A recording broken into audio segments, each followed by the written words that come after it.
Hi boys and girls, today we are going to draw a cactus still life. I love cactus or cacti because they're so fun to draw and they're just cool plants. They're just able to store water for very long periods of time. And their only defense is their spikes. Now, if you ever find a cactus that doesn't have spikes, that's called a succulent.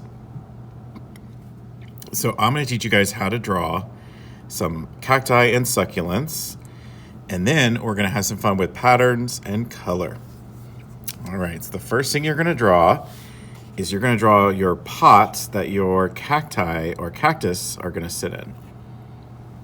So I'm going to start with a pencil. You'll see me switching from pencil and pen back and forth because pencil you can erase, pen and marker you can't.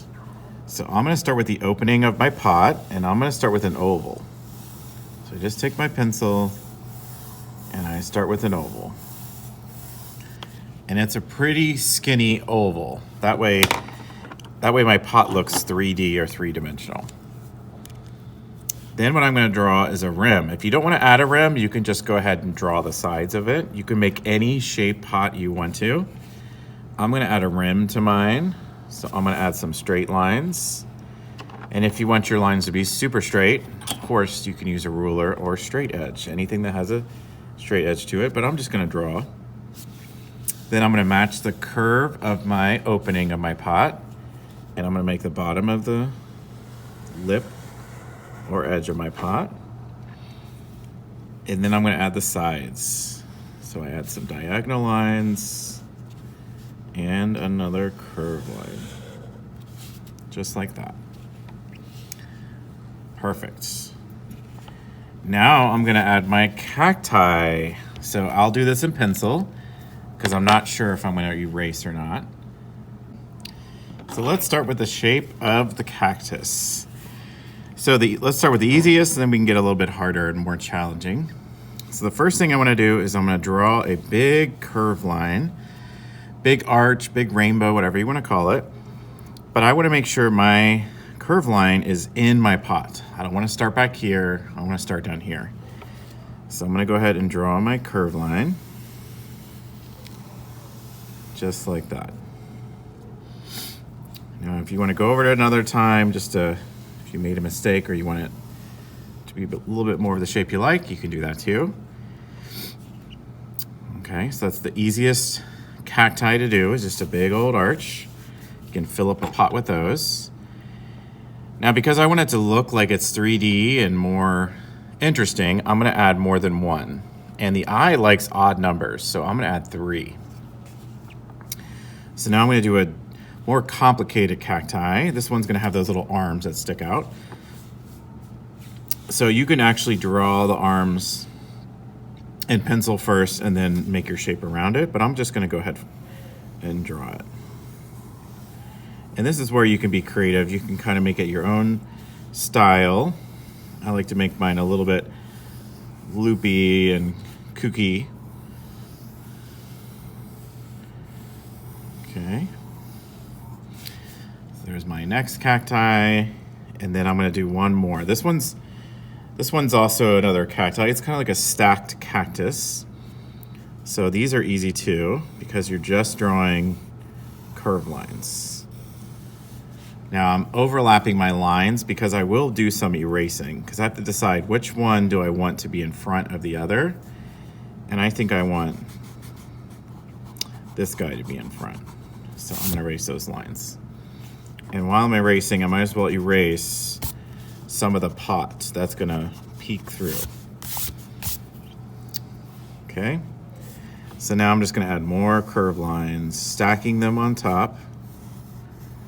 Now there's plenty of other cacti you could draw. If you wanna look on your phone, if you're at home, or computer for some ideas, you can. You can also add flowers because cacti do flower. Okay. Now, before I start outlining, I'm going to do some erasing. So I want this one to be in front, so I'm going to erase any lines that interfere with it. And because I'm going to see some dirt, I might add some little you know, some little dirt lines. It's always fun to add those. All right. So now I'm going to go ahead and outline. I have my pot with my cactus all outlined. I can go through and erase any lines that I am finished with. Clean it up a little bit.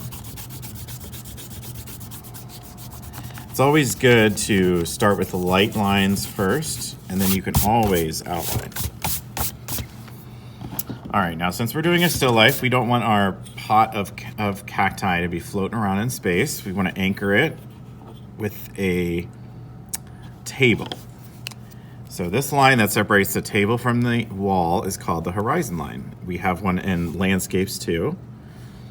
So I'm just going to go ahead and draw a line on each side. So now it looks like it's sitting on a table and not just floating around doing nothing. So now I'm going to start adding details. All right, so I'm going to start with the cacti spikes, and then I get to add patterns everywhere. So there's lots of ways to make spikes. We'll start easy and then we'll get more complicated. So I guess the easiest is just to draw random lines. So I love doing this. Kind of reminds me of hairs, but definitely don't want to touch these. Have any of you ever touched a cacti before? Yes, me too. Not on purpose, I was putting it in a pot and I wasn't wearing gloves. And those things were stuck in my fingers for days. Very irritating. Didn't hurt, but just irritated my skin. Okay, so that's an easy way to add your spikes. And then I'll teach you some other ways. So I'm gonna go ahead and add some lines for my spikes. So I'm just following the curve and then straightening them out. And then on these, I just add some X's. The way I like to make spikes is with dots. So those are my 3 little ways to make spikes. Okay, so if you find another way or you want to do your own way of making spikes, that's fine too. But those are my ways. All right, now I'm gonna add some patterns. I'm gonna add some patterns on the pot, and I'm gonna add some patterns in the background. So you'll see me using a marker or a pen for the patterns here, and then in the background, I'll be using a pencil because I'm not gonna outline those. So let's add some patterns now.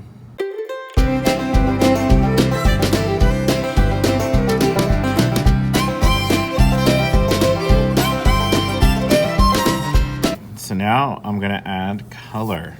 So the only place I'm gonna add color to is the wall. Everything else is gonna stay black and white because I'm gonna add some shadows. And I think shadows are gonna look really nice with a nice white and black background. So the only color I'm gonna add is right here. So it shouldn't take you too long. And I decided not to draw my pattern because I have it in my mind what I'm gonna do. So I'm gonna use my markers today to add my pattern, but if you don't have markers, you can use color pencils, whatever you have. So I'm gonna go ahead and add my pattern.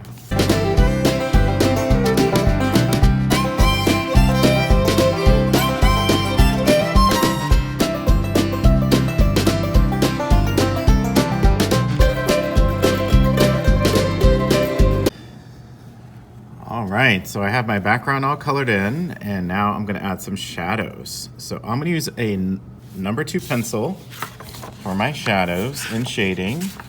If you wanna use some paints, you can. So the key to shading is you're gonna pick one side to be dark and one side to stay light because you have a light source shining. So what I'm gonna do is I don't know why, I pick my left side to be my darkest. So each shape, I'm gonna add a little bit of dark to the side. And what I like to do is I like to hold my pencil right flat against the paper, and then I use the edge of it, and it gives a nice little soft gray. So I'm just gonna add some soft gray around each of the shapes. So just holding it and kind of pressing the side of it. And it works really well when you have a pencil that isn't exactly sharp.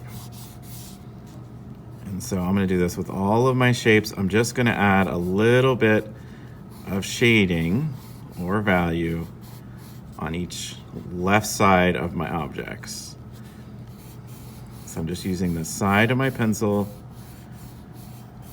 barely pressing down because you want a nice, soft, light gray. And then you can add your shadows. So every shape gets a little shadow. And anytime a little piece juts out, you get a shadow there too. So I'm just adding a little bit of shadow. Maybe I'll put that whole thing in shadow. And then of course, you want to add some dark on the side of your pot.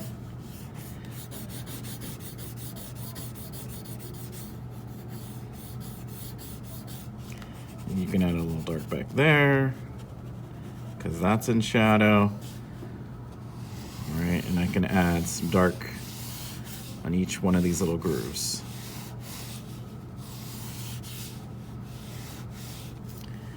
All right, and then the last shadow is gonna be on the table. So all I'm gonna do is I'm gonna just use the side of my pencil. And again, my shadow is gonna point to the direction of where all the other shading is. So I'm just gonna use the side of my pencil and just add a curved shape at the bottom. And I get a nice little shadow. And it's okay if it goes off the page.